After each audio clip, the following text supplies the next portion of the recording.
海盐相信大家都吃过，那你知道它是如何制作的吗？这里是越南太平省的一处盐田，当地人不用高盐度海水晒盐，反而把沙子当成了宝贝，靠产沙子晒沙子种出最特别的盐。它没有普通盐的苦涩，还带了点微甜。今天就让我们走进这片千年盐田，看他们如何用一粒微咸的海水，在沙子里完成一场神奇蜕变。首先，工人会将提前喝饱海水的沙子从过滤池中一点点产出来，然后再均匀泼洒到沙田上晾晒。在当地有句流传几百年的老话，从爷爷那一代到父辈，总有一堆沙子被撒来撒去，说的就是制盐人一辈子。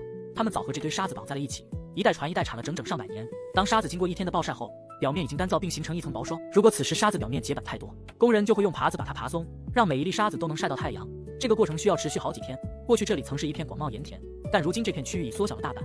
由于盐价低廉，传统制盐逐渐衰落，很少有年轻人愿意从事这份工作，只剩下一些老人还在坚守。也许这就是传统手艺最动人的地方。等到第二天中午沙面干燥后，工人就会将沙子全部收集起来，然后再将其铲到过滤池中。这个过程看着十分简单，但是在40度高温的户外工作，要将沙子推开也并非易事。再加上此地正处于赤道附近，热带气候给了制盐人充足阳光，也给了他们最残酷的考验，那就是雨季特别长，晴天就格外珍贵。每一个大晴天都是老天爷的恩赐，但更可怕的是突如其来的暴雨。也许上秒还是晴天，下秒就会来场暴雨，仅需几分钟就能把半月辛苦全冲走。所以制盐人和卖农一样，永远看天吃饭。随着池子被填满，工人还会上脚去踩，让沙子填满每一处缝隙后才开始浇水。随着海水不断被舀进过滤池中，这时的沙子就是个天然的盐仓库，不仅把沙子盐分全部浓缩起来，还顺便把海水里的垃圾全拦下了。可以说这是最环保的过滤系统，比任何工业过滤器都好用。而过滤后的盐水则会通过地下管被输送到一个大型储罐中备用。第二天太阳还没完全升起时，盐田上就已经热闹起来了。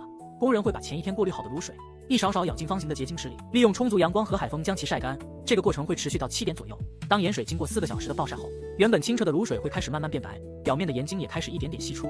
到下午1点左右，水位降到最低时，整个盐田都会变成一层白色，像铺了一层厚厚的白雪。这是盐田最美时刻，也是收获时刻。工人会用刮板将雪白的盐收集起来。这种盐和普通盐完全不一样，它呈多孔状，质地松软，颜色是那种透亮的白色，尝一口没有深海盐的苦涩和酷咸，只有淡淡咸味，还有一丝清甜。这就是沙律制盐法独有的味道。一个家庭一天最多能收100公斤盐，这些盐会被堆在田边沥干，等完全干透就能卖给收购商了。